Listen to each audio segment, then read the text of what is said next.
Bonsoir à tous. Bienvenue chez nous, bienvenue chez Upvisory. On m'a dit de faire le chauffeur de salle. Du coup, est-ce que vous êtes chaud?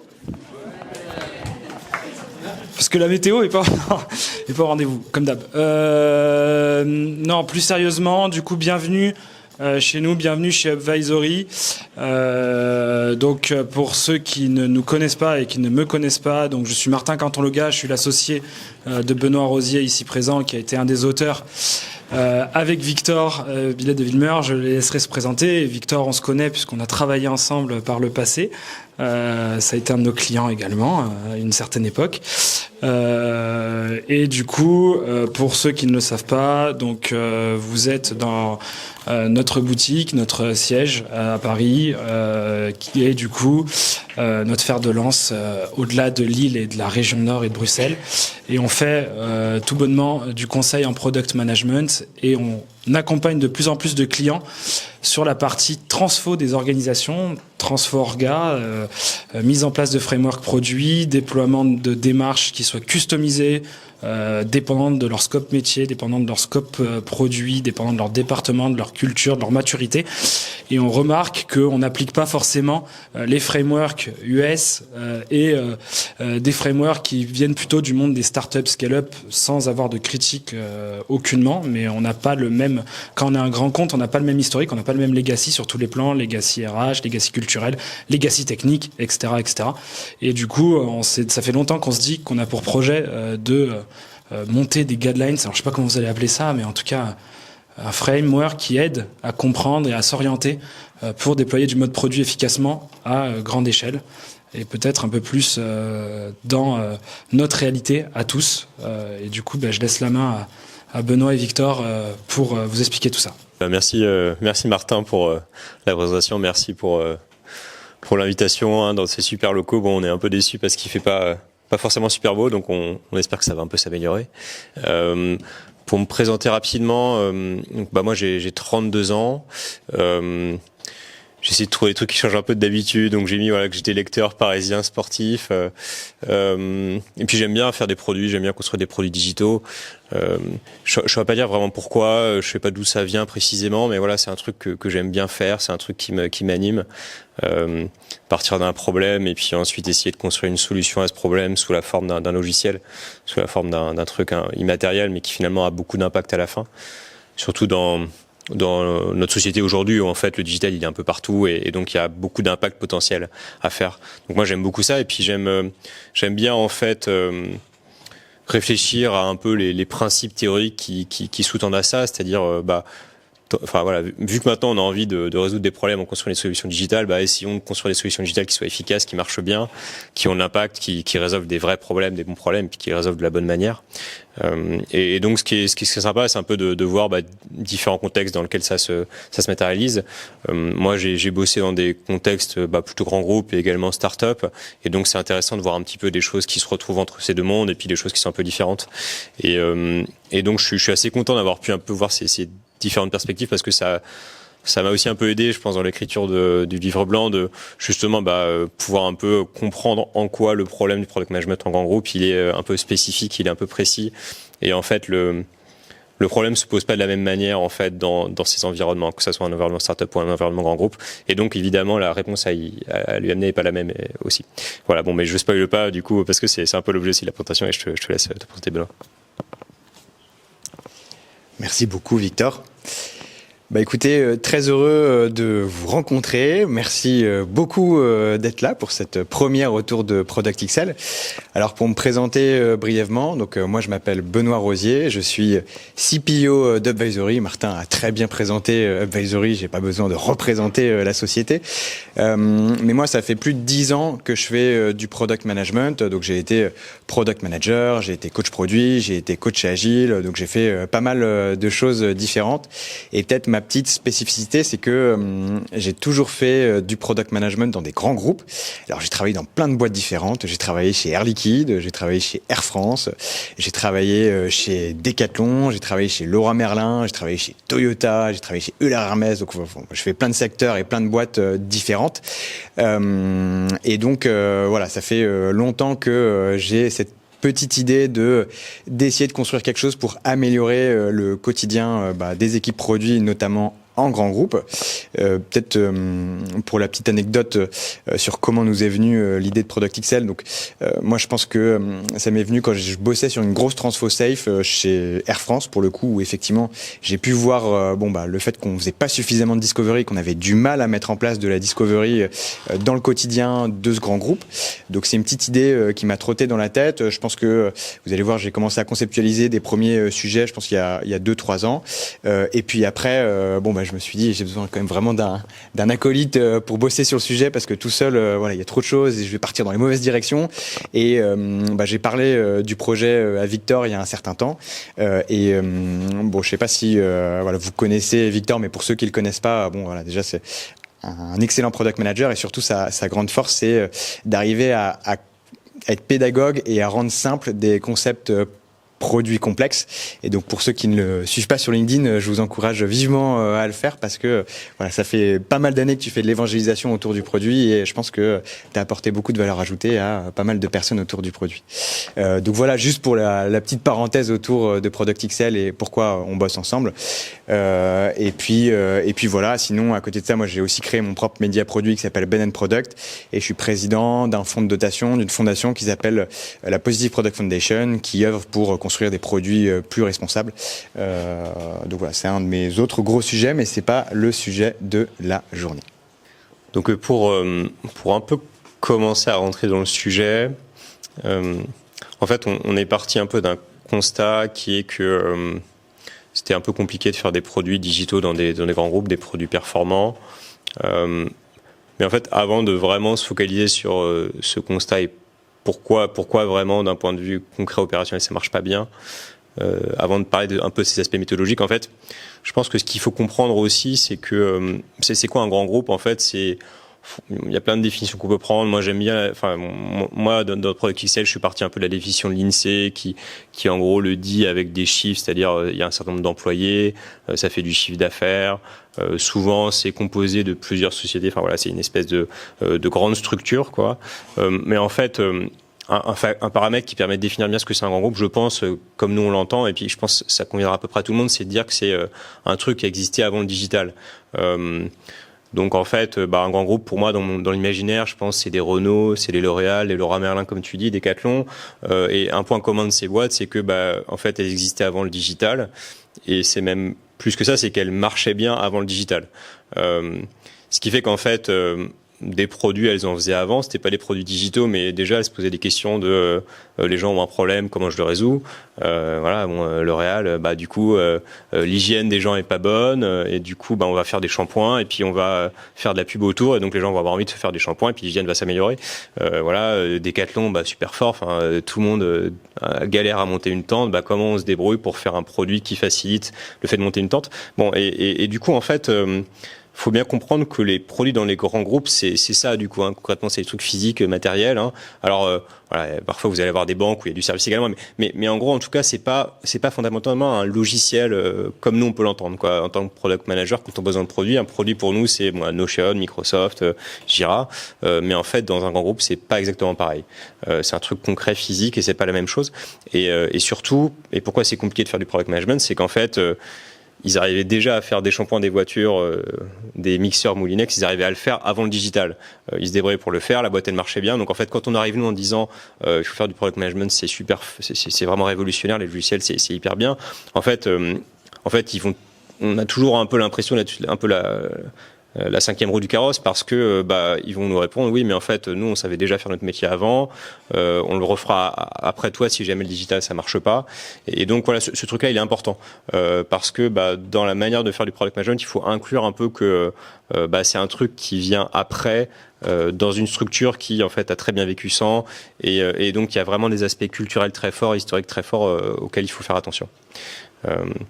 Et une fois qu'on a dit ça, en fait, on peut un petit peu plus rentrer dans le détail de pourquoi c'est compliqué. Et encore une fois, c'est vrai qu'on peut avoir l'air un peu critique, évidemment. Je pense qu'on a un gros respect pour ce qu'ont fait les grands groupes, pour le fait que ça ait fonctionné. Mais du coup, c'est pas pour autant qu'on veut pas aller plus loin. Petit disclaimer, mais c'est important. Donc, on a un petit peu essayé de, faire de la discovery sur ce sujet de ProductXL, c'est-à-dire quels sont les problèmes auxquels on a envie de résoudre. Et on a vu qu'en fait, ça tournait beaucoup autour de la discovery, mine de rien. Ce qui est pas forcément surprenant parce qu'en fait, la discovery, c'est pas le sujet que tu mets en place au démarrage quand tu vas créer des logiciels. Enfin, de manière historique, en gros, c'est le cycle en V qui est arrivé au début. Puis ensuite, on a eu des gros focus sur l'agile et le DevOps. Donc plutôt les sujets de delivery. Le discovery, il est un peu plus récent quand même dans l'histoire on va dire dans l'histoire du product management, enfin le product management en tant que tel. Donc voilà, de manière assez logique, effectivement, on voit quand même qu'aujourd'hui, c'est autour de la discovery qu'il y a des sujets avec 3 pain points, un manque de lien avec les utilisateurs.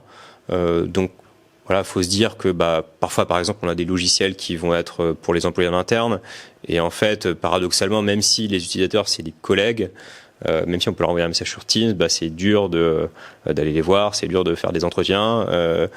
Parfois, c'est même plus dur que si c'était des clients qui payent, quoi. Bon, le client qui paye pourra juste dire, attendez, je vous paye, je veux pas non plus vous aider à faire le produit. Mais en fait, parfois, c'est plus simple quand on a une boîte d'aller voir des clients payants que dans un grand groupe aller voir des utilisateurs.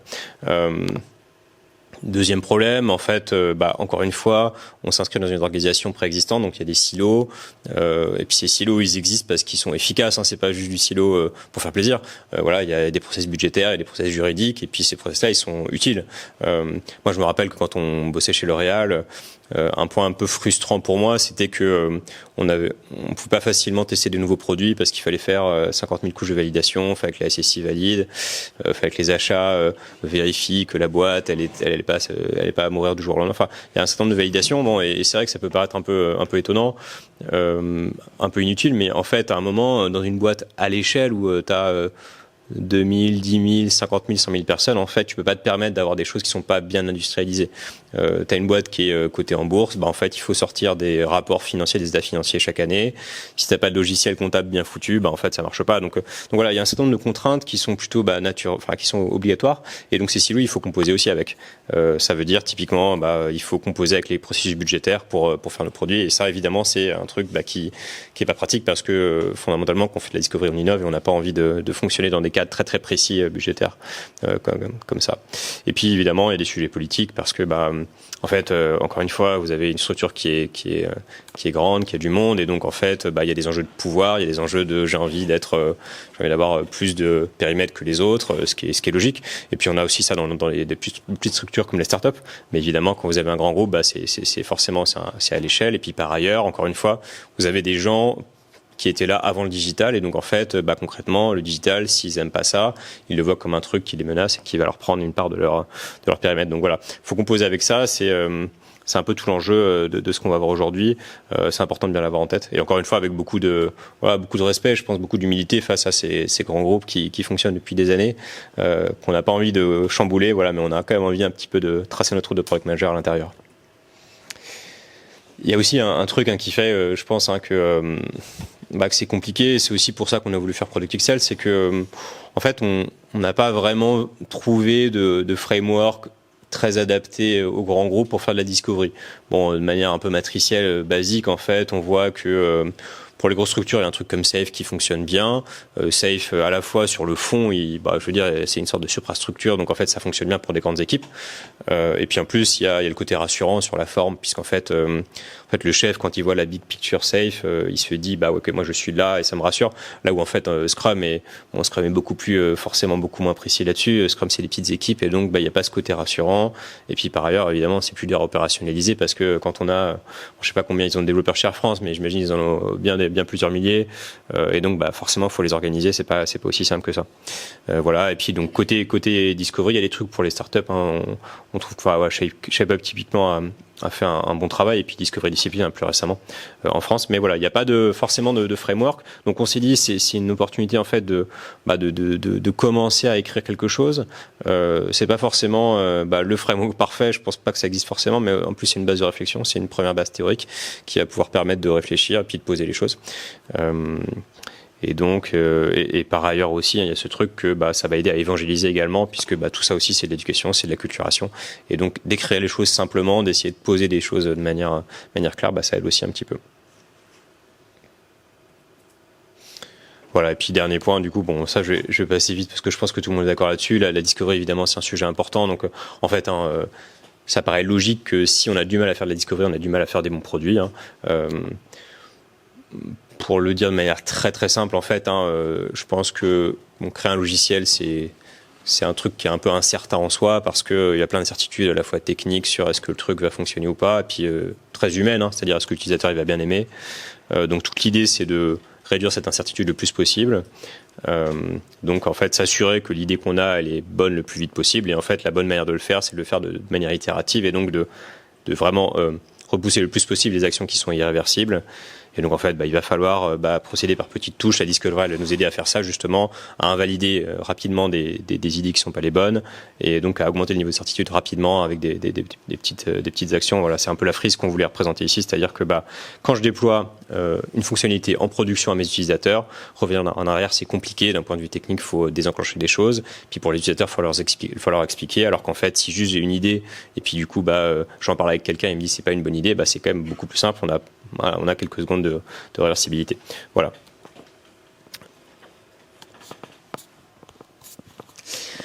Voilà, et donc, in fine, le constat qu'on a, c'est que on a nos grands groupes qui sont excellents sur leur métier respectif, sur du serviciel, sur du produit physique, mais qui ont du mal à construire des produits digitaux qui créent de la valeur ajoutée. Et le constat qu'on fait, c'est que c'est souvent lié à un manque de discovery. Et on pense que effectivement, on peut accompagner ces grands groupes à avoir un impact énorme parce que pour reprendre certains exemples clients pour lesquels j'ai travaillé, si je prends Air Liquide, moi je travaillais sur une application mobile à destination des patients qui étaient atteints d'apnée du sommeil. C'est 2 millions de personnes en France qui ont de l'apnée du sommeil. Si je reprends Decathlon, le site e-commerce, c'est 20 millions de visiteurs uniques. Si je prends l'exemple d'Air France, c'est 100 millions de passagers par an qui voyagent avec Air France. Donc en fait, on voit que ces boîtes-là, elles ont un impact énorme sur des millions d'utilisateurs et en même temps, elles ont un savoir-faire qui est extrêmement important. C'est-à-dire que Google accompagne pas des patients qui sont atteints d'apnée du sommeil. Meta, ils sont pas en capacité de créer des temps de 2 secondes. Ça, c'est vraiment la spécialité de Decathlon. Je sais pas, un Apple, il va avoir du mal à se transformer du jour au lendemain en compagnie aérienne. Donc, ces boîtes-là, elles ont un potentiel énorme. Et on pense que si demain, elles arrivent à capitaliser sur le digital en créant des produits tech à très forte valeur ajoutée, respectivement, c'est des boîtes qui peuvent transformer leur secteur respectif. Et c'est notre petite contribution qu'on essaye d'apporter à ces grands groupes avec Product XL. Alors maintenant, on va rentrer un peu plus dans le dur de Product XL. Alors, qui peut-être à main levée sont les bons élèves qui ont déjà lu des petits bouts de Product XL, qui ont ouvert le bouquin. J'espère qu'il y a au moins une personne qui va lever la main. Voilà, au moins, ok, il y a quelques premières personnes. Ouais. Il n'y a pas beaucoup de personnes de chez Upvisory qui ont levé la main. Non, ils osaient pas. Non, mais voilà. Donc, effectivement, on va reprendre certains concepts pour que je puisse bien vous présenter les différents éléments. Et je pense, les premiers éléments qui sont très importants, c'est la logique de sprint dans Product XL parce que il y a effectivement plusieurs typologies de sprint. Donc, dans Product XL, il y a 3 temps forts qui sont les sprints de discovery, les sprints de delivery et les sprints de distillery. Donc, qu'est-ce que c'est que effectivement un sprint de discovery? Donc, ça va être un temps qui va être dédié à la recherche de fonctionnalités à forte valeur ajoutée. Parce qu'aujourd'hui, effectivement, il y a une problématique dans beaucoup de grands groupes, c'est qu'on interprète la construction de nouvelles fonctionnalités comme, in fine, la création de valeur. Ce qui n'est pas forcément le cas, d'accord ? On peut construire des fonctionnalités qui vont potentiellement complexifier l'expérience utilisateur et détruire de la valeur ajoutée, et pour l'entreprise et pour l'utilisateur. Donc, cette recherche de valeur ajoutée, quand on réfléchit à une nouvelle fonctionnalité, elle est clé, et c'est ce qu'on fait durant ce sprint de discovery. Donc ensuite, on a la partie delivery que vous connaissez tous. Donc là, l'idée, c'est de développer effectivement les features concernées. Et on a un nouveau truc, je reviendrai un petit peu plus dessus, qui est le sprint de distillery, qui est un temps dédié à l'amélioration continue. Je vais revenir un petit peu dessus. Donc les sprints de discovery et de delivery, donc ça c'est la petite particularité de Product XL, se font en parallèle. Donc on fait en même temps du discovery et en même temps de la delivery. Et pour ça, l'équipe produit se split en 2. On va voir un petit peu ce sujet-là. Et ensuite, on enchaîne sur une semaine de distillery où là, pour le coup, toute l'équipe se rassemble pour réfléchir à des sujets d'amélioration continue. Et donc si je présente un petit peu la distillerie, qui est peut-être un concept nouveau, parce que voilà, on a l'habitude d'entendre parler de discovery, on a l'habitude d'entendre parler de delivery.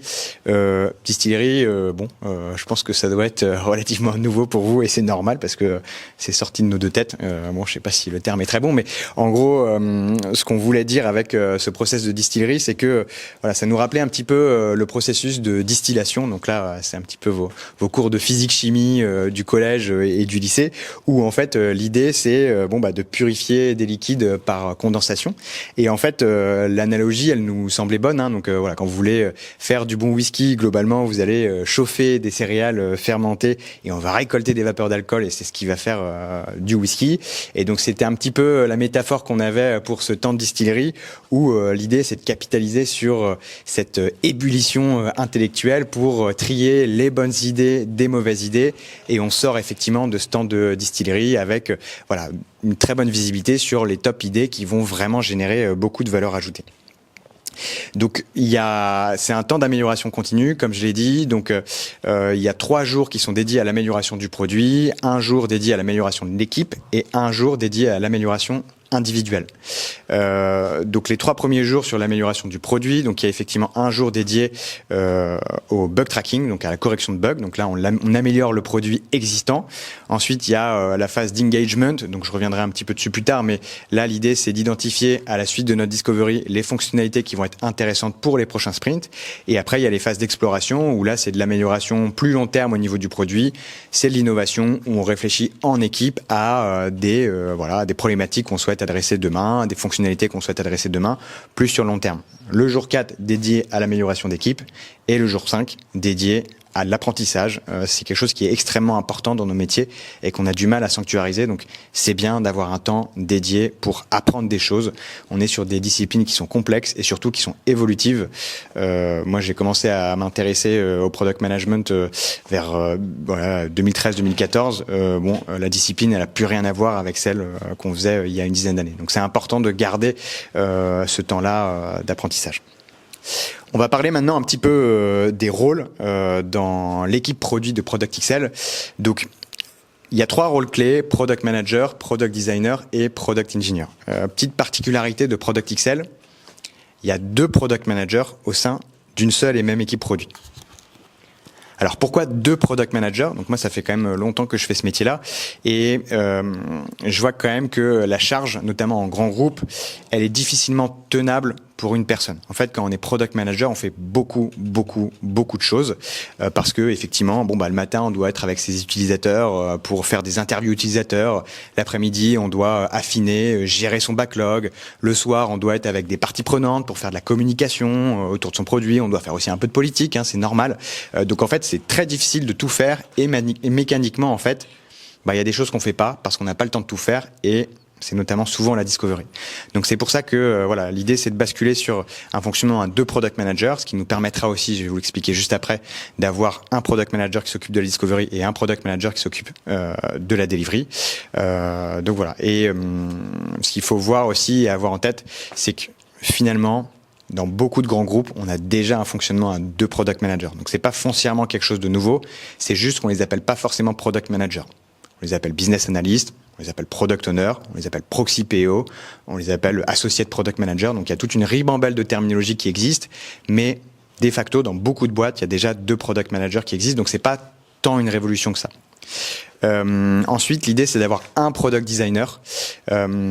Effectivement, dans Product XL, on a fait le choix de dire c'est obligatoire d'avoir un product designer au sein d'équipe produit. Donc après, bien évidemment, ça dépendra de vos contextes, mais aujourd'hui, les sujets du X et du Y sont trop importants pour qu'on se dise potentiellement, je les gère un peu quand j'ai le temps.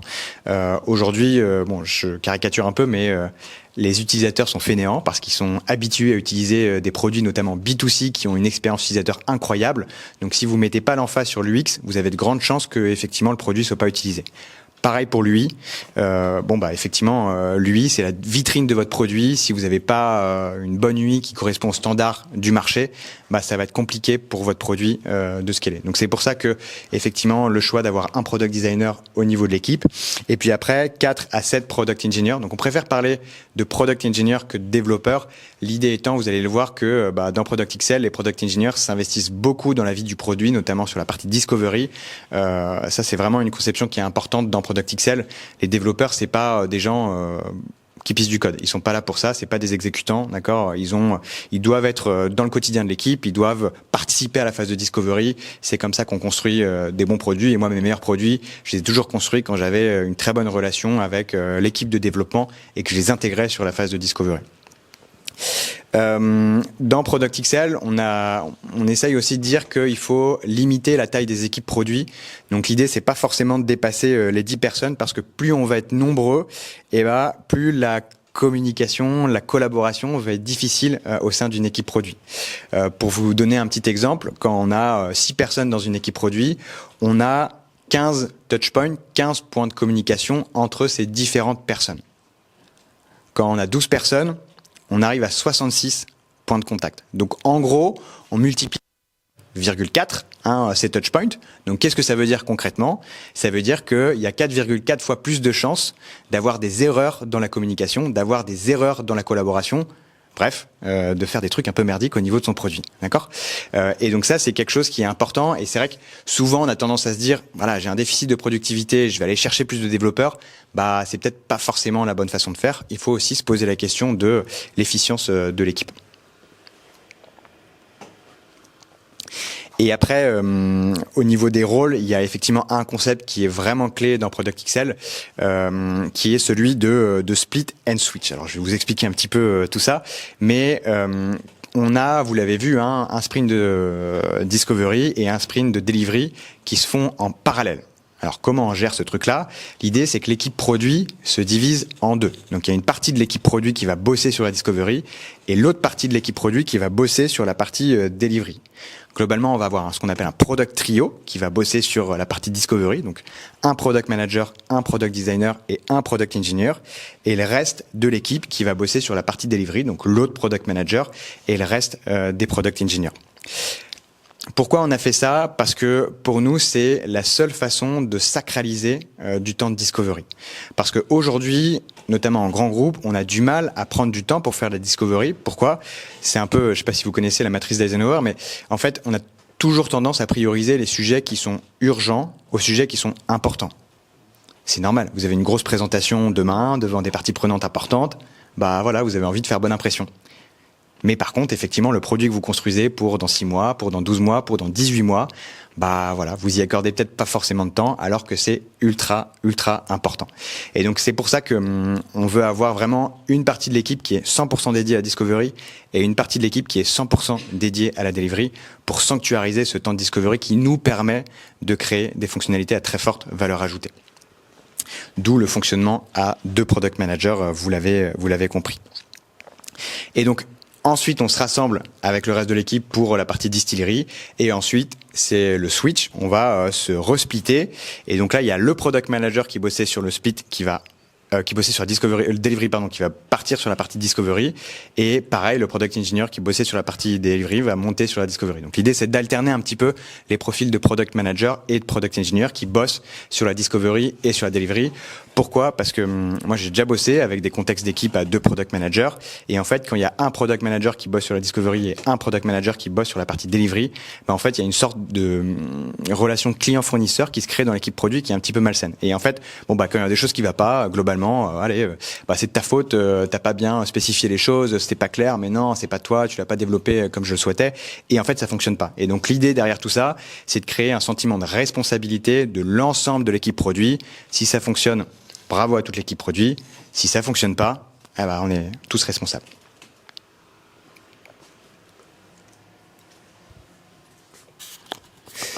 Et donc tu l'as montré tout à l'heure dans Split and Switch, on voit bien qu'il y a ce trio avec ces 3 rôles, product manager, product designer, product engineer, qui va bosser sur la partie discovery. Donc on va un petit peu expliquer pourquoi on fait ça. Alors l'inspiration, elle est pas de nous, c'est Teresa Torres, donc qui est grande autrice sur ces sujets, qui a écrit Continuous Discovery Habits, donc qui est un livre pour créer des habitudes, pour faire des discoveries en continu, justement éviter d'avoir comme on voit parfois en groupe, en fait, on fait 3 mois de discovery puis 1 an de delivery, et en fait, on n'arrive pas à synchroniser, paralléliser tout ça, ce qui est notre objectif du coup dans Product XL. Et donc en fait, ce livre justement, il introduit ce trio. Je crois qu'elle parle de Product Trio, et justement, elle dit qu'il est un peu fondamental de les avoir, ces 3 rôles dans la phase de discovery. Et donc c'est pour ça que nous, du coup, on les a évidemment inclus. Notre objectif avec Product XL, c'est aussi de pouvoir faire des discoveries en continu. Vous l'avez bien vu, avec la parallélisation entre ces 2 streams de delivery et discovery. Et donc, pourquoi il faut les avoir en discovery, ces 3 profils? En fait, il faut bien se dire que, encore une fois, la discovery, c'est une activité qui nous permet de réduire l'incertitude liée à une idée de fonctionnalité qu'on a.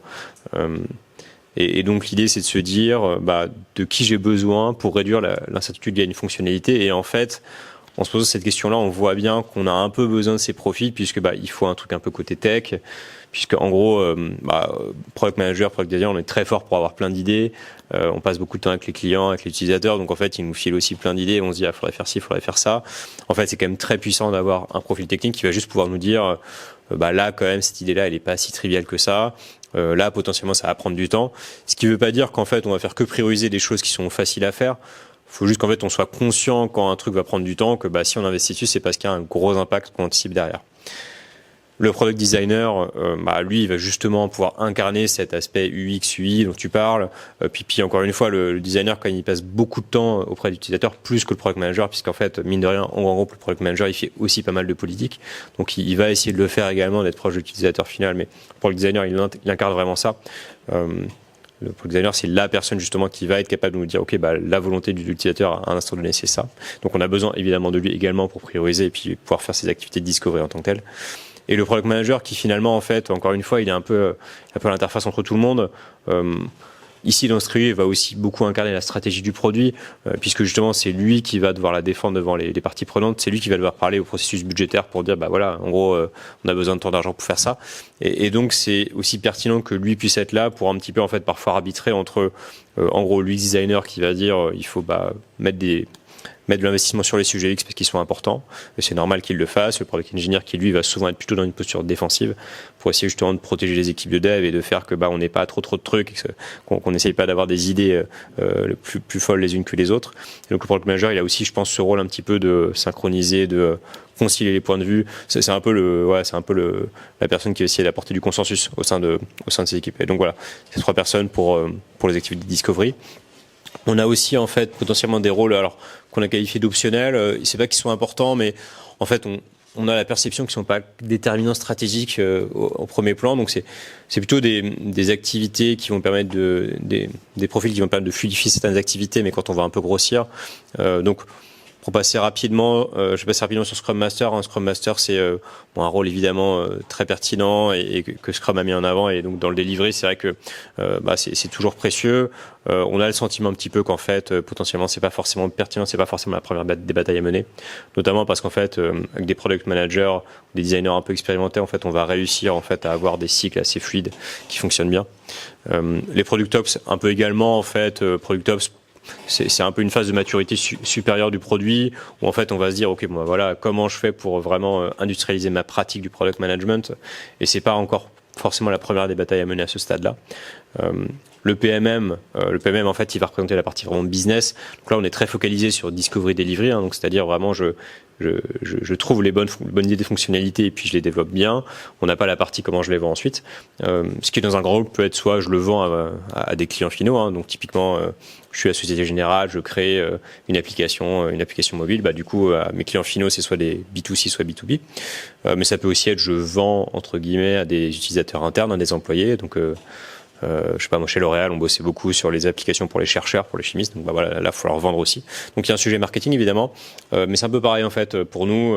Déjà en fait commençons par la discovery, essayons de bien la paralléliser avec le delivery, puis ensuite en fait on peut commencer à aller sur le product marketing manager, le PMM, product marketing management. Encore une fois c'est important en fait si on prend un petit peu de recul et qu'on essaie de regarder c'est quoi product XL quand on est à l'aise, en fait concrètement il y a peut-être plus une triade mais d'interlocuteurs et on va vraiment retrouver les 3 cercles du product management. Je ne sais pas si vous voyez ce schéma avec du coup la tech, le business et l'UX. Donc voilà, mais encore une fois, il faut être pragmatique. Les designers, déjà, c'est très dur de défendre la position dans les grands groupes, donc on attend un peu pour les PMM. Puis le data analyst également, voilà, évidemment, rôle très pertinent. Mais voilà, encore une fois, c'est des histoires un peu de scale, où quand on va industrialiser davantage la pratique du produit, on va vouloir investir beaucoup plus là-dessus. Alors, on a inclus des artefacts. Donc, les artefacts, c'est un mot un peu barbare, c'est un peu des livrables clés. Et donc là, sur la partie vraiment un peu stratégie du produit au sens large, en fait, on en a 3 qu'on aime bien, qu'on a voulu prioriser. Ça va être la vision produit, la product strategy et puis les OKR. Les 3 étant en fait un petit peu imbriqués les uns avec les autres. C'est-à-dire qu'en fait, la vision, ça va être un petit peu, c'est quoi mon produit dans 3-5 ans ? C'est quoi un peu le changement que j'ai envie d'amener dans le monde grâce à mon produit ? Voilà, c'est quoi la cible, c'est quoi le truc que je vise ? La stratégie produit, product strategy, ça va être un truc à un peu plus moyen terme. Donc, ça dépend des différentes écoles, mais on va dire c'est entre 6 et 12, 15 mois. Sur du B2C, du coup, c'est souvent plutôt autour du 3-6 mois. Et puis, en fait, sur des trucs un peu plus long terme, c'est plutôt du 12-15 mois, notamment quand il y a des enjeux réglementaires. C'est souvent, moi, je trouve, un des aspects qui est un peu négligé. En fait, on arrive souvent bien à avoir une vision, mais derrière la déclinaison stratégie, c'est moins facile. Et donc, en fait, on navigue un petit peu à vue. Donc, important là-dessus. Et puis, les OKR, qui, pour le coup, vont vraiment opérationnaliser cette stratégie. Donc, avec une logique un peu, par exemple, trimestrielle, où, en fait, on sait que la stratégie à 6-9 mois, c'est de construire tel type de fonctionnalité. Et donc, on va créer des indicateurs qui vont nous permettre de piloter que sprint après sprint, semaine après semaine, et puis également trimestre après trimestre, on est sur la bonne direction. Et donc voilà, Product Vision plutôt 3-5 ans je dirais, Product Strategy entre 6-9 et 12-15 mois, Product OKR plutôt à la maille trimestrielle en termes de définition. Et ensuite la mise à jour un petit peu de cette Product Vision, cette Product Strategy. Voilà, du coup les délais de mise à jour, du coup Product Vision, je pense que tous les 6 mois c'est pas mal de se poser ces questions-là. Product Strategy tous les 1 ou 2 mois, 2 ou 3 mois c'est pas mal. Et puis les OKR, franchement, je pense qu'à la maille semaine, 2 semaines, voire mois, c'est intéressant de se poser la question de est-ce que c'est les bons OKR, est-ce que je les fais évoluer. Et enfin, du coup, voilà, dans Proxel, on l'a pas dit, mais nous, c'est vrai qu'on est resté beaucoup sur du Scrum pour la partie delivery, parce que on aime bien Scrum. Je pense que c'est assez puissant comme approche. Pour le coup, c'est un framework qui a plutôt bien pénétré dans les grands groupes, peut-être un peu trop parfois, ce qui fait que du coup ils sont très très forts parfois en délivré, mais ils ont du mal sur la discovery. Donc les deux qu'on met en avant, donc la roadmap et le backlog, en fait on continue un petit peu la déclinaison qu'on avait, c'est-à-dire que pour moi la roadmap c'est à peu près le même genre de maille que la stratégie produit, donc du 3 à 6, 9 mois à peu près. On essaie justement d'axer sur des thématiques, pas de la feature, des problèmes à résoudre. Parce que justement, face à un problème donné, on peut avoir plusieurs solutions. Donc, on essaie d'avoir cette approche un peu orientée problème. Et puis, le backlog qui, lui, va vraiment être la déclinaison un peu concrète. C'est-à-dire, voilà, qu'est-ce que je fais demain, qu'est-ce que je fais dans une semaine, qu'est-ce que je fais dans 2 semaines. Et puis, on va essayer de l'affiner au fur et à mesure. C'est ce qu'on va voir ensuite.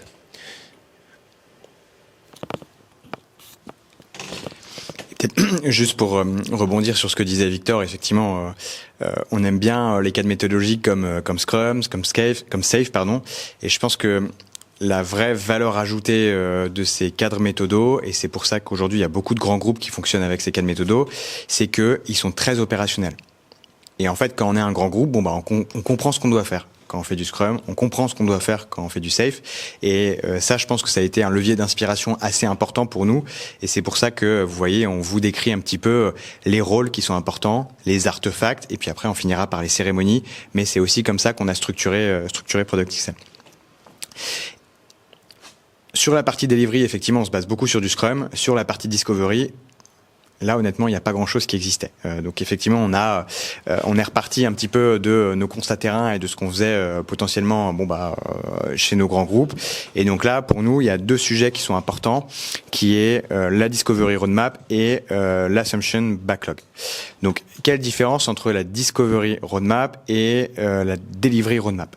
En fait, pour ceux qui sont à l'aise avec ces concepts-là, la delivery roadmap va plutôt ressembler à un release plan. Donc, c'est-à-dire qu'en fait, on va donner de la visibilité sur les prochaines fonctionnalités qui vont arriver, sur lesquelles on est déjà engagé, parce que il faut donner de la visibilité aux parties prenantes. Les sales, ils doivent savoir ce qui arrive au niveau de notre produit. Le légal, il faut qu'ils soient informés quand même. Le marketing aussi. Donc, il faut donner de la visibilité sur les features à venir. La Discovery Roadmap, c'est pas la même temporalité. Effectivement, la Discovery Roadmap, on va avoir une temporalité qui va être beaucoup plus longue. Donc, ça ressemble un petit peu à ce qu'on a comme Product Roadmap aujourd'hui. La grosse différence avec la Discovery Roadmap, c'est que on l'oriente problème et pas solution. En fait, les problématiques qu'on a aujourd'hui avec la roadmap, c'est que, effectivement, on a des discussions sur des solutions qui vont potentiellement arriver dans 8 mois, mais qui vont aussi sûrement jamais arriver. Et donc, on aiguille toutes les discussions autour des solutions. Et ça, c'est un énorme biais dans les grands groupes. Il faudrait qu'on passe beaucoup plus de temps sur la vision long terme à discuter des problématiques et des objectifs qu'on souhaite atteindre plutôt que des solutions qu'on souhaite développer. Donc ça, c'est la grosse différence. La Discovery Roadmap, on l'oriente problématique et pas forcément solution. Et puis après, il va y avoir un backlog qui va nous aider sur toute notre phase de discovery, qui est ce qu'on appelle l'assumption backlog, où en fait, on va avoir des hypothèses qui vont être priorisées dans notre backlog et qui vont aiguiller toutes les phases de discovery et notamment d'expérimentation. Et donc, on va, vous le lirez dans le livre blanc, mais prioriser en fonction de la criticité. Donc, est-ce que c'est potentiellement une fonctionnalité qui va apporter beaucoup de valeur ou non, en fonction aussi du knowledge qu'on a, parce que parfois, on a déjà beaucoup de knowledge sur certaines fonctionnalités, et donc c'est pas la peine de refaire de la discovery sur la fonctionnalité en question, et également de la difficulté potentielle de discovery, parce qu'il y a des choses qui sont très difficiles à tester, des choses qui sont plus faciles à tester. Et on va finir avec la partie cérémonie. Ouais, alors pour les cérémonies, c'était pas évident. On a essayé de trouver un bon équilibre entre, en fait, faut rester agile, agile, pas avoir trop de réunions, pas non plus surchargé. C'est un des gros défauts de Safe. En tout cas, c'est une des grosses critiques qui ressort.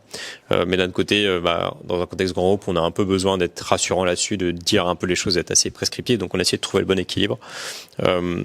Côté délivré, en fait, on va être centré autour en fait de trucs assez classiques, c'est-à-dire la planification qui va ressembler un peu à ce qu'on fait en termes de sprint planning dans Scrum, et des daily tous les matins, enfin pas forcément tous les matins, mais en tout cas des points réguliers avec les développeurs pour justement vraiment suivre l'avancement.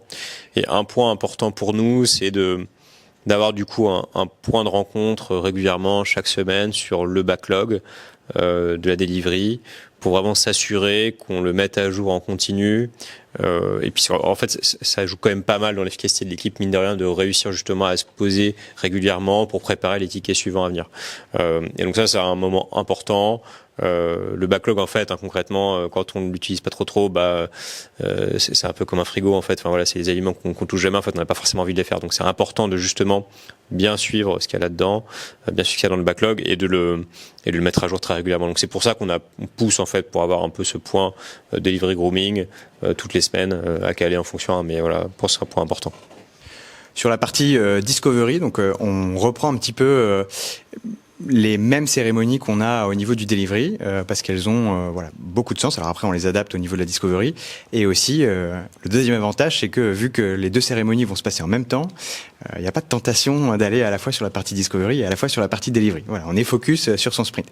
Donc on a les trois cérémonies. Donc la discovery planification. Donc voilà, c'est en début de sprint de discovery, c'est 1 heure, et on priorise les éléments de notre assumption backlog pour savoir qu'est-ce qu'on va tester durant notre phase de discovery, qu'est-ce qu'on va expérimenter.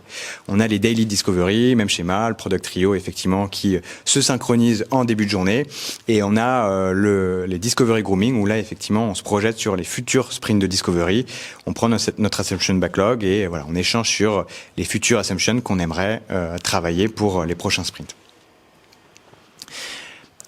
On a rajouté des cérémonies de coordination. Ça c'est intéressant parce qu'en fait ça permet quand même de pas faire en sorte que les équipes travaillent complètement en silo pendant 3 semaines, ce qui aurait pu être le risque, effectivement, quand on a un stream discovery et un stream delivery. Et donc là, il y a 2 points qui sont importants. Il y a le PM Daily, donc l'idée c'est que les 2 product managers se synchronisent. Après, dans les faits, ce qui va se passer, c'est que les product managers, ils vont quasi bosser à 4 mains, ils vont être l'un à côté de l'autre au niveau du bureau. Donc voilà, c'est le fait de forcer le truc, mais dans les faits, naturellement, les PM vont synchroniser quotidiennement. Et puis après, il y a les product weekly, où là, pareil, toute l'équipe pour le coup se rassemble. On fait un petit point sur ce qui a été fait, sur la semaine en cours au niveau de la discovery, pareil au niveau du delivery. Et là, on peut en profiter pour faire une mise en prod si besoin au niveau de la partie delivery. Et ensuite, on a la phase de distillerie. Donc là, il y a 4 cérémonies qui sont importantes pour nous. Donc la première cérémonie, c'est celle de la product démo. Donc là, effectivement, c'est un point de 2 heures où, là, c'est important, on va inviter tout l'écosystème et on va présenter ce qu'on a délivré sur les 3 dernières semaines. Et donc autant voilà les points d'équipe produit qui ont lieu durant les sprints de discovery et de delivery, finalement c'est plutôt réservé à l'équipe. Autant là l'idée c'est de présenter un peu le produit en grande pompe, de donner envie, de promouvoir son produit, de promouvoir les features qui ont été développées. Donc essayer de faire en sorte que un maximum de l'écosystème vienne à ces différentes démos produits. Ensuite, on a le product pack, donc qui est lié à la journée 2, où là, on présente le travail pour le coup qui a été fait en discovery et on valide, invalide, où on se dit on retravaille certaines assumptions pour les faire passer en sprint de delivery. Donc là, vous avez toute l'équipe qui est autour de la table, on vote à main levée pour se dire ok, cette hypothèse on y croit pas, ça va créer une super fonctionnalité ou non, et c'est des votes qui se font à l'unanimité. S'il y a quelqu'un qui est pas d'accord, on essaye de voir pourquoi, de comprendre pourquoi. Encore une fois, c'est un sentiment de responsabilisation de l'ensemble de l'équipe. Il y a un point qui est dédié au product brainstorming, ça c'est pour faire de l'innovation dans une équipe produit, il faut y dédier du temps. Ça, c'est quelque chose qui est important. Et aujourd'hui, on ne dédie pas suffisamment de temps pour réfléchir justement aux innovations de demain. Donc, encore une fois, on n'investit pas au niveau de notre produit pour créer de la qualité sur du moyen long terme. Et donc là, effectivement, quand on fait ces brainstorming, il y a l'ensemble de l'équipe qui se rassemble. Donc pareil, c'est institutionnalisé. On va réfléchir aux objectifs qu'on souhaite atteindre pour demain, aux problématiques qu'on souhaite travailler pour demain, et également aux idées de solutions, parce que il faut également suivre son intuition quand on est une équipe produit. Et puis après, la rétro, qui est aussi un moment fort dédié à l'amélioration de l'équipe cette fois et pas du produit, qui reprend le même schéma que ce qu'on peut avoir au niveau des cérémonies Scrum. Donc, ce qui est juste important au niveau de ces cérémonies, donc ça fait une dizaine de cérémonies, donc ça peut paraître beaucoup, mais ce qui est important, c'est de pas rajouter ces cérémonies sur d'autres cérémonies, parce qu'aujourd'hui, un des pain points le plus important au niveau d'une équipe produit, c'est que on avait déjà les meetings d'équipe, on a rajouté les cérémonies Scrum, on a rajouté les cérémonies Safe, pour le peu qu'on essaie d'autres méthodos, on a rajouté d'autres cérémonies, et donc en fait on se retrouve avec un surplus de réunions qui fait qu'on n'est pas efficace. Et donc ça, c'est important de l'avoir en tête, notamment pour la partie Product Engineer. C'est une ressource qui coûte cher, et donc il faut sacraliser le temps de développement. D'accord ? L'idée pour un Product Engineer, c'est de passer le maximum de temps à écrire des lignes de code. Et donc ça fait une dizaine de réunions, mais l'idée c'est que l'équipe produit fonctionne avec uniquement ces réunions. Donc Product XL a été pensé pour ça. Juste pour faire une petite conclusion, donc il y a 3 concepts clés à retenir. J'ai parlé effectivement du split and switch. J'ai déjà parlé du burst time qui correspond aux grandes activités qu'on peut faire durant le sprint de distillerie. Il y a un autre process qui est intéressant qui est le Ghost Discovery Process.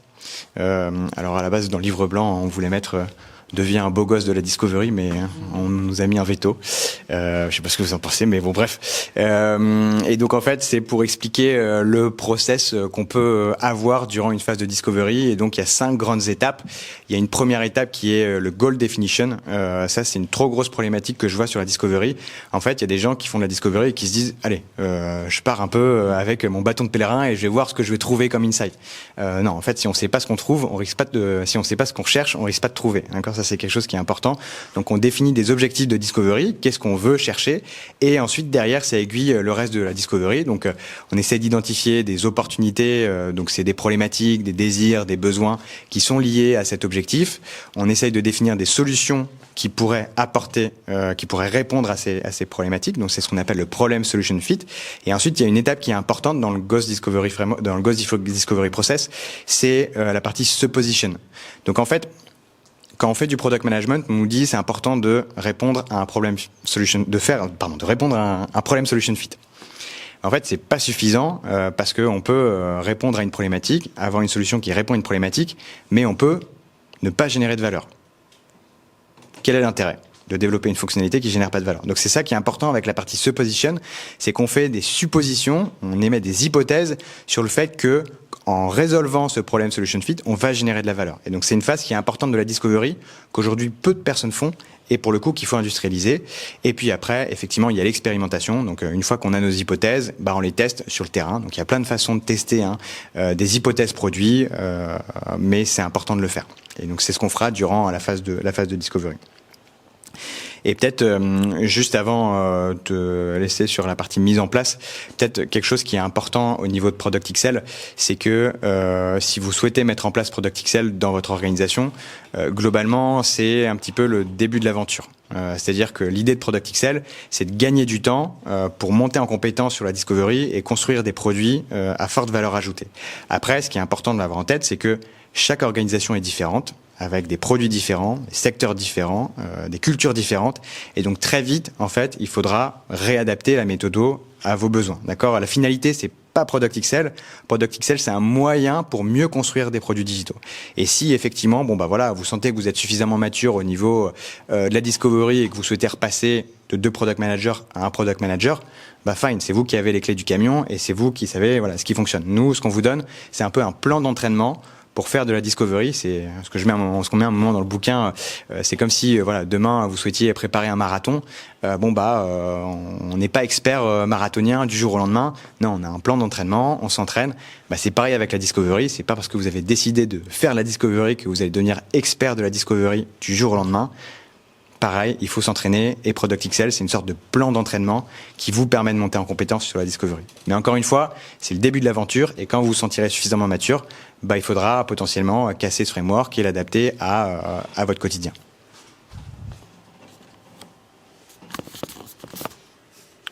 Et du coup, quelques idées un peu pour implémenter un Product XL. On s'est pas mal inspiré de ce qu'a fait Safe en fait, puisqu'ils ont vraiment cette démarche un petit peu avec différentes étapes par lesquelles on passe. Donc c'est détaillé dans le livre. Dans le livre blanc, je vais pas passer trop de temps. Il y a 2 sujets, je pense, qui sont assez importants, sur lesquels j'ai envie d'appuyer. Le premier, c'est la première étape qui est le Go Product XL. Où, en fait, faut pas négliger qu'on a vraiment un moment besoin d'engager du sponsoring, d'engager des chefs sur le fait qu'on lance une démarche produit et que justement ils soient bien conscients de ce que ça représente. Ce qui veut dire par exemple qu'on va aller voir des utilisateurs avec des solutions qui sont pas encore complètement finalisées et c'est normal et ce qui va nous permettre d'itérer pour construire un meilleur produit à la fin. Mais c'est important, je pense, de bien expliquer ces enjeux-là, de bien éduquer, puisque en fait très vite, le fait de mettre en place du product management, ça peut être juste oui, en gros, on fait ça, et puis en fait, en pratique, ça va rien changer. Donc il faut vraiment bien expliquer ces choses-là. Les sponsors, a priori, vos sponsors dans ces cas-là, sur les transferts produits, c'est des gens assez rationnels. Donc on discutait un peu tout à l'heure des sujets politiques. Il y a des sujets comme ça, il y a des trucs un peu irrationnels qui peuvent arriver, mais en général, un sponsor, quand on lui explique un peu clairement les choses, dans un grand groupe, en fait, on va lui expliquer, en fait, il faut le faire comme ça parce que quand on investit 1 euro, qu'on développe quelque chose avec du product management, c'est plus rentable à la fin.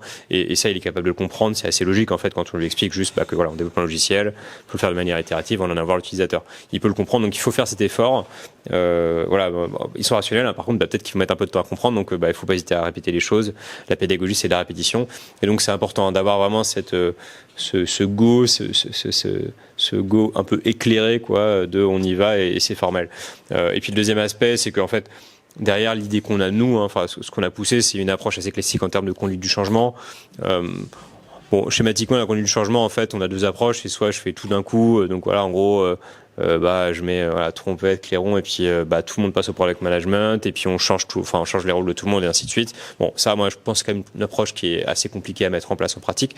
Donc le mieux pour moi, c'est des approches plutôt incrémentales, qui sont un peu product aussi dans l'esprit, où en fait on va y aller petit à petit, identifier des personnes qui sont les plus susceptibles de le faire marcher, on le fait avec elles.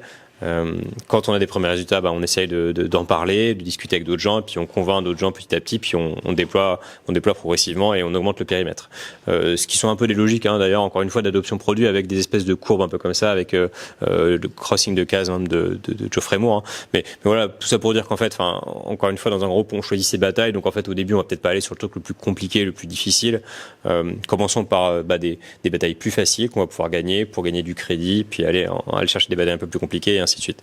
Voilà, je pense que c'est important. Et d'ailleurs, ça rejoint bien ce que disait Benoît, c'est que en fait, on va apprendre aussi en marchant, on va devenir plus fort, et donc ça permet aussi de dédramatiser un petit peu le début, parce que si en fait on fait un truc trop difficile dès le démarrage, peut-être qu'on va pas réussir, et donc derrière, le sponsor, ça va être difficile pour lui de pas vouloir jeter le bébé avec l'eau du bain. Et juste pour terminer, et puis après on prendra les questions. Donc, quelles sont les prochaines étapes pour Product XL? C'est peut-être des questions que vous vous posez. Non, en fait, on aimerait bien fédérer une communauté autour de Product XL parce que bon, voilà, nous on a passé pas mal de temps à réfléchir là-dessus. Maintenant, on aimerait bien que ça soit quelque chose de collectif. Et donc, bon, ce qu'on va essayer de faire, c'est lancer une série de meet-up, je pense, pour faire en sorte que les gens qui ont envie de tester l'aventure Product XL puissent régulièrement venir, on échange là-dessus, on essaie d'itérer sur la méthodo et potentiellement l'améliorer. On va aussi créer une communauté Slack, déjà pour aider les personnes, je pense, qui ont envie d'appliquer certains concepts de Product XL, et aussi, encore une fois, dans cette logique d'itération pour voir si on peut pas encore améliorer le framework sur certains concepts. Et puis après, ce qui est important, et ce qu'on n'a peut-être pas dit en introduction, c'est que avec ce premier volume de Product XL, on a traité uniquement le sujet de l'équipe produit. Pourquoi ? Parce que, en fait, dans une organisation produit, si les équipes produits sont pas efficientes, il n'y a aucune chance que l'organisation produit fonctionne. Donc c'est comme ça quand on fait du coaching.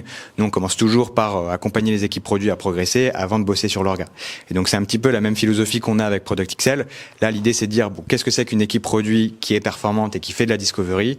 Et après, demain, de bosser sur un autre sujet qui est celui de l'organisationnel et notamment l'alignement des équipes produits. Comment toutes ces équipes produits bossent entre elles. Donc c'est un sujet qu'on tacle pas du tout dans ce livre blanc, qu'on aimerait bien tacler dans un volume 2. Donc si c'est des sujets qui vous intéressent, n'hésitez pas à nous solliciter, ce serait top de pouvoir bosser ensemble. Et voilà, comment on fait de la discovery à l'échelle, comment on gère son budget dans un grand groupe, voilà, il y a plein de sujets qui sont clés et structurants pour un grand groupe qu'on aimerait bien tacler sur un volume 2. Voilà, donc on espère que ça vous a intéressé. Merci beaucoup d'être venu et puis on serait ravis de prendre quelques questions.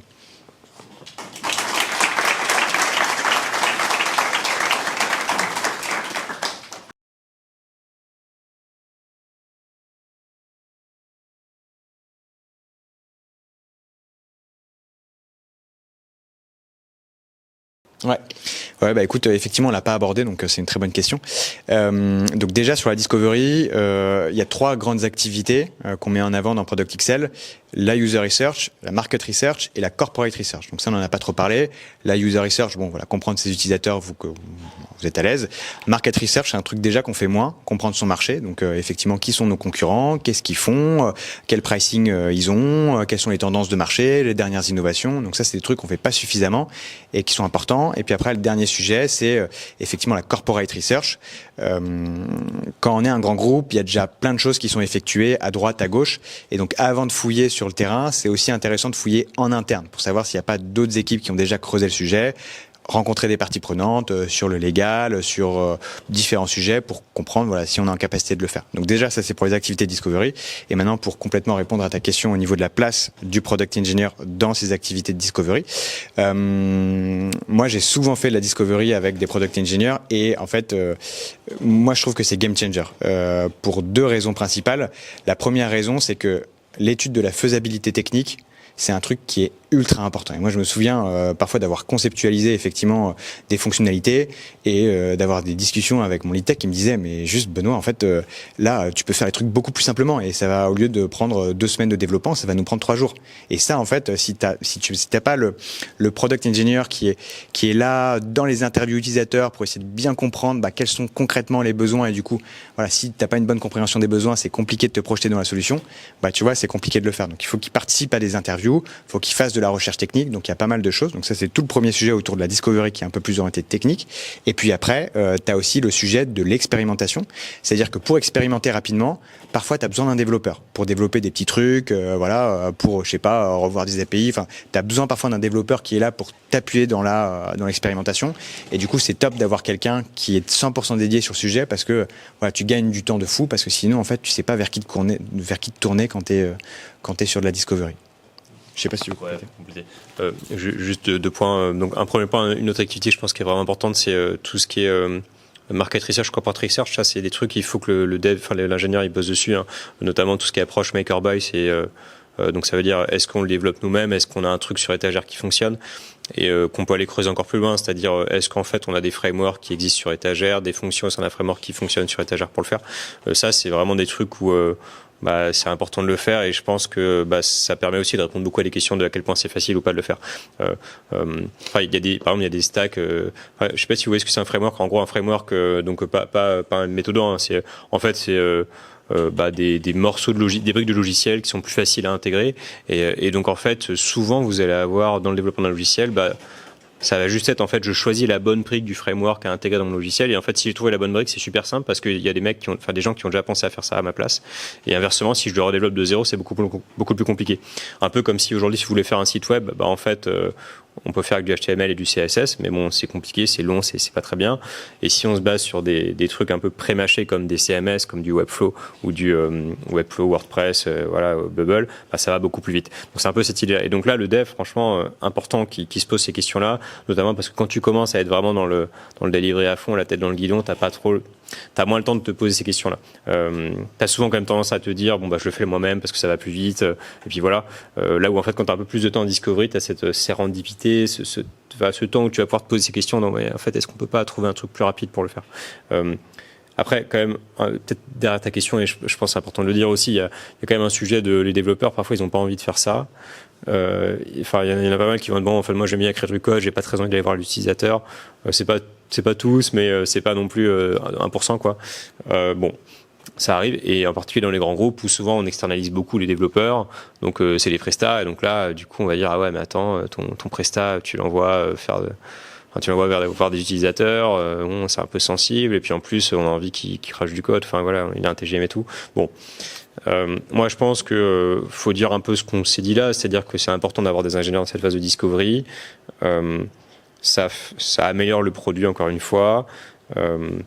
Et puis, à un moment, comme tu disais Benoît, tu as besoin que ton équipe produit, elle soit sachante sur le problème à résoudre. Et ça, mine de rien, en fait, il n'y a pas beaucoup mieux qu'aller voir un utilisateur qui galère pour vraiment avoir de cette empathie-là et comprendre un peu le problème à résoudre.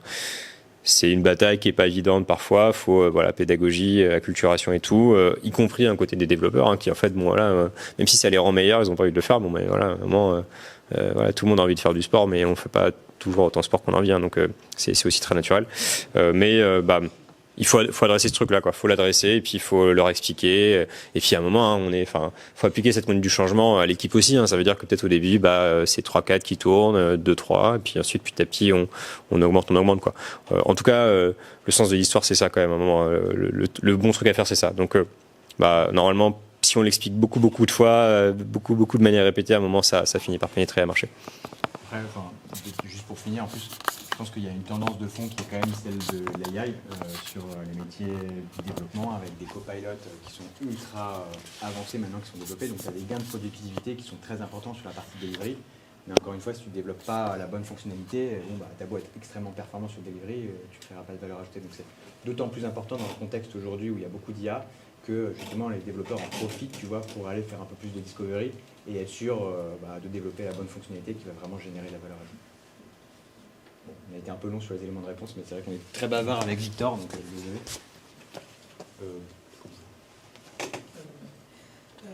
Est-ce que vous avez eu l'occasion de mettre en place toute la méthode dans un grand groupe pour voir l'impact que ça a eu, ou sinon au moins une partie et voir le avant-après? C'est une bonne question. Donc effectivement, il y a pas mal de concepts, en tout cas que moi j'ai testé chez pas mal de grands groupes. Donc tu vois, les équipes à deux product managers, le sprint de discovery et delivery en parallèle, le Ghost Discovery Process. Donc il y a quand même pas mal de choses qu'effectivement j'ai testé. Après, tu vois, on n'a jamais eu encore l'occasion de tester le framework dans son entièreté sur un grand groupe. Donc on s'est posé la question avec Victor de est-ce que finalement on garde le truc pour nous, on teste avant et puis après on lance le framework. C'est pas forcément notre philosophie. Je pense que c'est pour ça qu'on a poussé le truc aussi en livre blanc. L'idée c'était pas de garder ça comme asset pour advisory, mais plutôt effectivement de pousser un peu toute notre réflexion pour voir si ça pouvait aider des personnes, parce que même au-delà de l'entièreté de la méthode, il y a peut-être des concepts qui peuvent intéresser, et effectivement essayer d'avoir le plus de personnes possibles qui tentent l'aventure pour faire évoluer le plus rapidement le framework, parce qu'il y a un vrai besoin de monter en compétence sur cet aspect discovery dans les grands groupes, quoi. Et Ouais, moi, un truc que j'ai testé qui marchait très bien, c'est le WPM. Notamment parce que souvent un problème qu'on a sur le product management, on n'en a pas parlé en groupe, c'est que il y a toujours cette question de est-ce que le PM est dans la DSI ou dans le métier. Voilà, donc en gros, ah oui, mais en gros le métier, il a envie d'y être, il connaît le contexte et tout, mais il a pas le temps. Et puis côté DSI, enfin voilà, il y a toujours ce truc-là. Du coup, c'est une réponse à apporter à ça en fait, hein, concrètement. Alors du coup, ça veut dire qu'un PM métier, il faut lui dire, à un moment, tu vas faire le delivery, et voilà. Mais honnêtement, il y en a beaucoup qui aiment ça, hein, franchement, pour l'avoir vu. Donc ça se fait bien. Et c'est aussi une réponse un peu au sujet, ah ouais, mais niveau budgétaire, ça fait cher. En fait, souvent, tu as un peu cette problématique-là. Donc, en fait, tu as les deux, comme ça, c'est réglé. Et ce binôme, il fonctionne bien.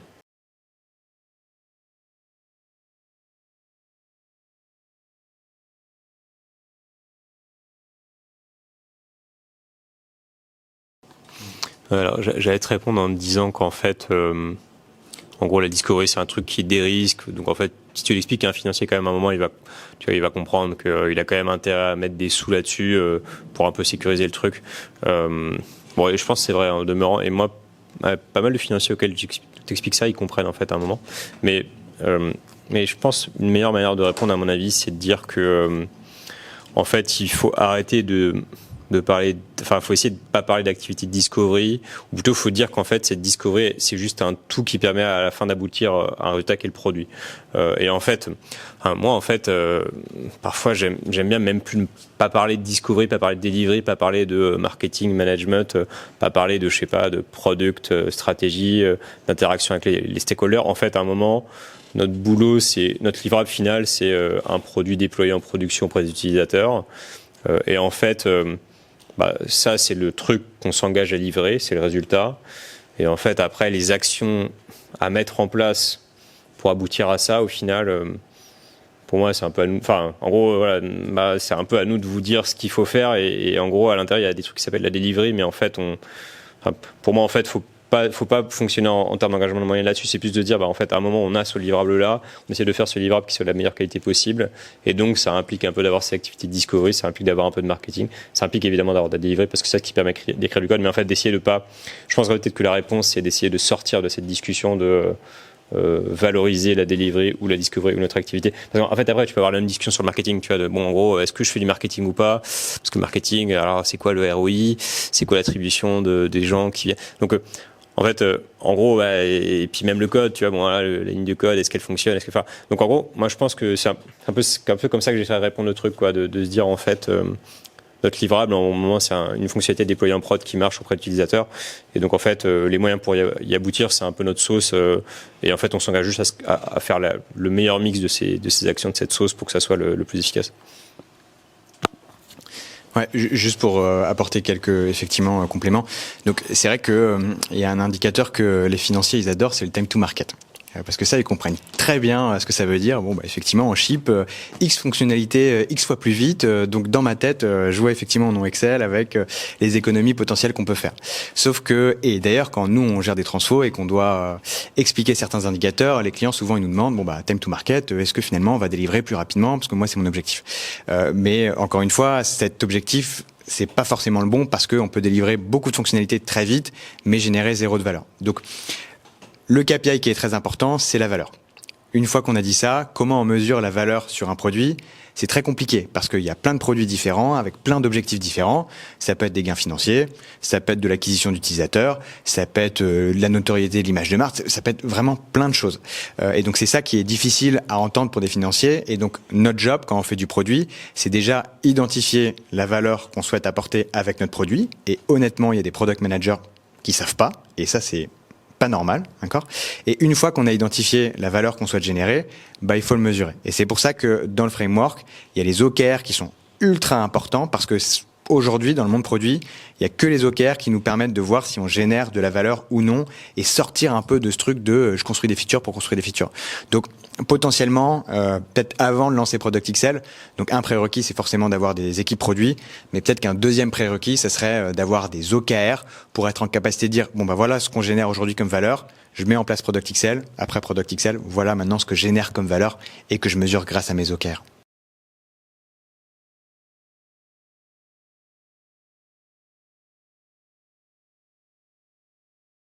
Donc effectivement, là, on est dans un contexte d'équipe produit, avec un produit déjà existant, et donc je fais du build, je fais du run, bref, je gère l'entièreté du cycle de vie d'un produit. Après, on a d'autres cas de figure de lancement de produits, et en fait, alors moi c'est ma terminologie, alors peut-être que tu as une autre terminologie, Victor, parce que la mienne, voilà, ça fait un peu, mais bon, moi j'appelle big discovery et small discovery, donc bon, vous voyez, et en gros là c'est un peu c'est de la small discovery, donc c'est de la discovery sur des petits incréments produits, mais effectivement quand on est sur un lancement de produit, on est plutôt sur de la big discovery, où là effectivement il y a quand même pas mal de choses à dérisquer, et potentiellement on va faire de la discovery pendant 2, 3, 4 mois. Donc après, je pense qu'il y a beaucoup de bonnes pratiques ici qui sont intéressantes dans ce cadre de lancement d'un nouveau produit, de big discovery, le process GOS, l'équipe produit, l'assumption backlog, la discovery roadmap que vous pouvez appliquer. Mais bon, effectivement, là, tu vas pas avoir forcément la partie delivery derrière, donc tu vas vraiment être dans un contexte de lancement un peu différent. Mais pour le coup, dès que tu as mis en prod, je pense, la première version de ton produit, voilà, il faut rentrer dans une logique de Product XL, mais tu peux avoir un temps de discovery plus important en amont. Ouais, moi, je pense que ces discussions build et run, en fait, enfin, pour moi, la notion de lancement et tout, enfin, pour moi, ça doit devenir du marketing. Enfin, ça doit appeler du produit. Pour moi, en fait, à partir du moment où on parle de build, c'est qu'en fait, on accepte intellectuellement, inconsciemment, que on va pas montrer tout de suite le produit à des utilisateurs. C'est ça le build. Enfin, en gros, le build, c'est un peu, du coup, on développe des trucs. Enfin, on a du budget parce que on donne plus facilement du budget pour faire du build. Et puis à un moment, en gros, on n'a plus trop de budget. Faut commencer à montrer aux utilisateurs. Et voilà, et on n'a plus le choix, quoi. C'est un peu comme ça, moi, que j'ai vécu beaucoup. Et du coup, derrière, en fait, on file à l'utilisateur. Comme il est pas complètement finalisé, c'est pas dingue. Il y a des bugs. Donc on passe en run, mais on n'a pas assez de budget. Donc c'est pénible. Les utilisateurs sont pas contents. Enfin bref, c'est un peu un cercle vicieux.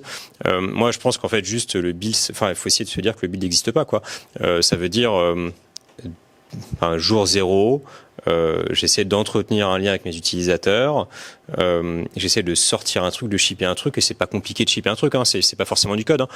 Encore qu'un développeur, honnêtement, 5 jours, il peut commencer à avoir un petit truc qui tourne, hein, mais on monte des prototypes, on monte des choses comme ça, et on itère. On essaie d'avoir un premier produit le plus vite possible, et on itère avec les utilisateurs. On les fait pas forcément payer. On est peut-être un peu prudent, on prend des pincettes en disant voilà, c'est pas dingo encore, tout fonctionne pas forcément, mais les utilisateurs ils comprennent, hein, franchement, si on fait un truc qui leur apporte de la valeur, on leur dit écoute, le truc est pas clean encore parfaitement, mais on a envie de prendre ton avis pour qu'on construise, parce qu'on n'a pas envie de te filer un truc sur lequel tu n'auras eu aucune influence. Ça, ils vont comprendre, quoi. Et du coup là, en fait, on casse ce truc du build et du run. Juste, en fait, on est en run dès le début, H0, et c'est un peu l'état d'esprit du DevOps aussi, hein, qui est de dire en gros, en fait, plutôt que de se dire il y a une équipe qui développe, il y a une équipe qui déploie, en fait, on va juste le faire d'un coup, quoi. Et puis du coup, on va faire des plus petites maps, ça va être plus simple.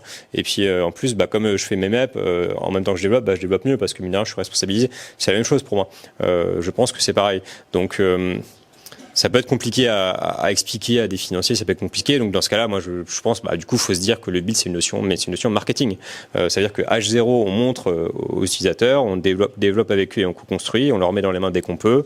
Et effectivement, à un moment, il y a peut-être un truc marketing qui est le lancement. Et donc là, effectivement, on va faire un truc un peu plus avec un grand pompe. On va peut-être faire payer à partir de maintenant ou augmenter les prix. Enfin, je sais pas. Mais en tout cas, pour moi, faut pas que ça nous occupe, cette notion-là, quoi. C'est en gros, si on commence à avoir cette notion-là, ça veut dire qu'on accepte inconsciemment que on monte pas tout de suite à l'utilisateur. Et ça introduit un biais, ça introduit un risque. Et pour moi, il faut l'éviter.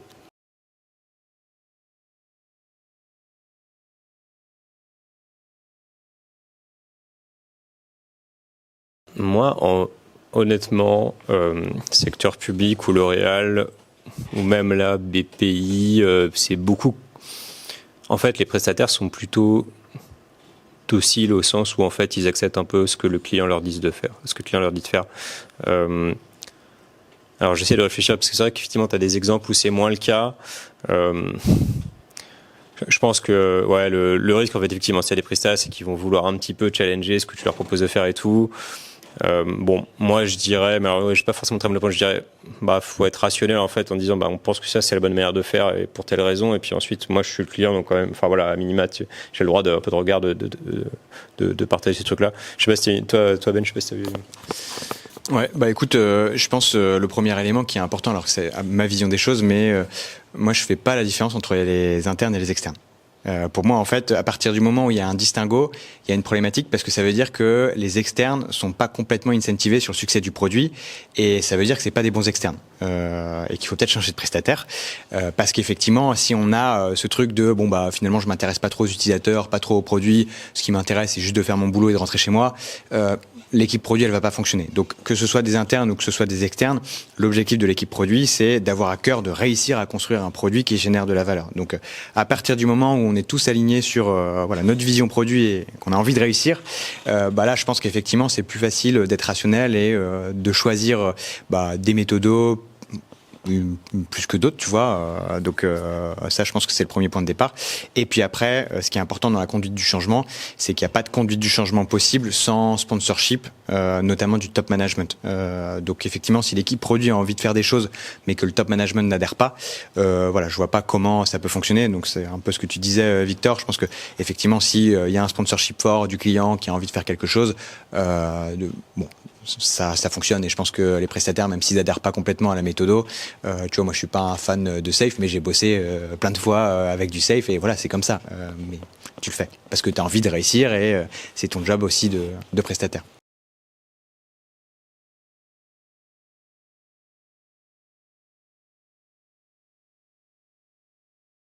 Ouais, c'est en fait, je pense que sur une migration ISO, en fait, je pense que ça n'existe pas vraiment une migration. Enfin, à un moment, quand tu fais une migration, c'est justement pas juste pour faire évoluer ton périmètre technique, c'est pour faire évoluer un peu le fonctionnel.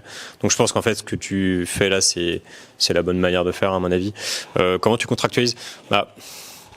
En fait, si tu veux, c'est compliqué de contractualiser en fait parce que le sujet il est pas purement il est vraiment très culturel quoi. En fait, tu peux, de toute façon c'est assez simple en fait dans un contrat de dire en gros que les performances décrites dans le contrat sont conditionnées à l'implication des opérationnels pour aider et tout. Après en fait en pratique s'ils ont pas envie de le faire ils vont pas le faire. Donc en fait je pense qu'il faut se baquer effectivement d'un point de vue contractuel, il faut l'écrire. Moi c'est des trucs tu vois qu'on avait dans des gros appels d'offres pour le secteur public où en fait dans les livrables, enfin il y avait des notions un petit peu de comitologie qui étaient mises en place, de gouvernance et ça pour moi c'est des trucs que tu dois pouvoir dealer en amont. Quoi, de dire en fait du coup en gros le truc va se passer avec du coup tous les 3 mois il y a un point avec le grand chef et puis en fait toutes les semaines on a tel porteur projet qui interagit avec nous donc moi c'est un peu comme ça que je le ferais et quitte à tu vois utiliser des mots qui les rassurent comme comitologie gouvernance et pas prendre Discovery, enfin justement pour pas les amener sur le sujet de est-ce que Discovery c'est pertinent ou pas, qui est pas vrai, enfin parce qu'en fait ils sont sur des sujets d'immigration ISO, ils sont pas forcément suffisamment matures. Donc je pense qu'il faut se ramener à ces trucs comme ça. Et ça c'est des trucs que tu peux, par exemple, tu peux faire des kick-off, tu vois, où tu vas faire un kick-off, tu vas dire bon bah voilà la comitologie elle s'organise comme ci comme ça. Et en fait je pense que pour le coup si tu es assez clair avec eux sur la demande, le besoin en amont en termes de temps. Là, pour le coup, tu as des chances que le truc se passe à peu près, ou en tout cas qu'au moins ils comprennent la demande. Si elle est réaliste, qu'ils arrivent à y répondre, en tout cas, tu arrives à trouver un moyen. Si jamais tu as le problème d'en fait, les gens sont pas dispo ou ont pas envie. Je pense, en gros, moi, je trouve que les métiers en général, quand ils ont pas envie, tu vois, en fait, c'est souvent qu'ils connaissent pas la méthode. Mais j'ai rarement vu vraiment des opérationnels qui testaient l'agile qui n'étaient pas contents. Enfin, en général, en fait, c'est même les premiers souvent à dire bah ouais, du coup, c'est super parce qu'on apporte de la valeur et tout. Donc eux, ils sont plutôt, tu peux les convaincre. Et après, leur manager, pour moi, c'est l'objet. Enfin, ouais, c'est contractualisation, mais surtout aussi un peu, bien expliquer avec eux en amont, en avant-vente et ensuite dans les kick-offs et tout, bien clarifier avec eux. C'est pas forcément qu'ils vont être décisionnaires, du coup, faut bien s'assurer qu'ils soient dans la boucle pour pas que derrière le métier à quel t'as contact, en fait, il est juste pas la bande passante parce que son manager veut pas. Donc moi, c'est un peu comme ça, on va dire. Donc du coup, beaucoup dans le timing d'avant-vente et puis bien des échanges pour expliquer tout ça, être très clair sur la demande, puis aussi sur les résultats derrière et puis le mettre avec du wording classique quoi qui avait marché. Donc ouais, c'est ça, des trucs de gouvernance, comitologie où là en fait ils vont se sentir un peu obligés de le faire quand même parce que c'est marqué quelque part. pas facile. Juste pour compléter en 2 secondes, et après je pense qu'on va passer quand même à l'apéro parce que c'est quand même un sujet important. Et puis bien évidemment, n'hésitez pas à venir nous voir pour nous poser les questions. Il y avait une dernière question, mais on prendra une dernière question si quand même. Et non, oui, c'est plus effectivement d'abord un sujet culturel que contractuel. Comme tu disais, Victor, effectivement, c'est compliqué de convaincre sur l'intérêt de la discovery quand t'es pas convaincu de base, parce qu'effectivement t'as l'impression que il y a des personnes qui se tournent les pouces et qui sont pas en train de produire des lignes de code et du coup qui produisent pas de la valeur ajoutée. Donc c'est sûr qu'avant effectivement le sujet contractuel, t'as le sujet culturel, je pense, qui est important, et donc il y a un peu de conviction à faire là. Et dernière question du coup.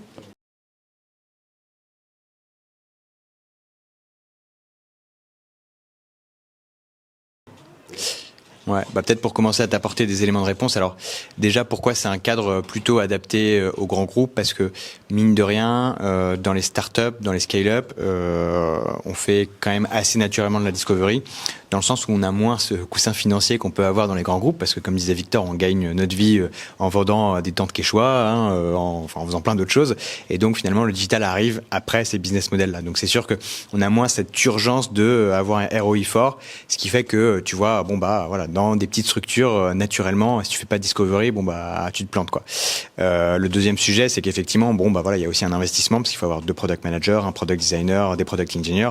Donc quand tu lances ta startup, c'est compliqué d'avoir toutes ces ressources-là. Tu vas trouver d'autres moyens. Donc ça, c'est déjà pour grands groupes versus petites boîtes. Après, est-ce qu'il y a des limites? Évidemment, c'est des limites qui sont inhérente, je pense, à la discipline du product management.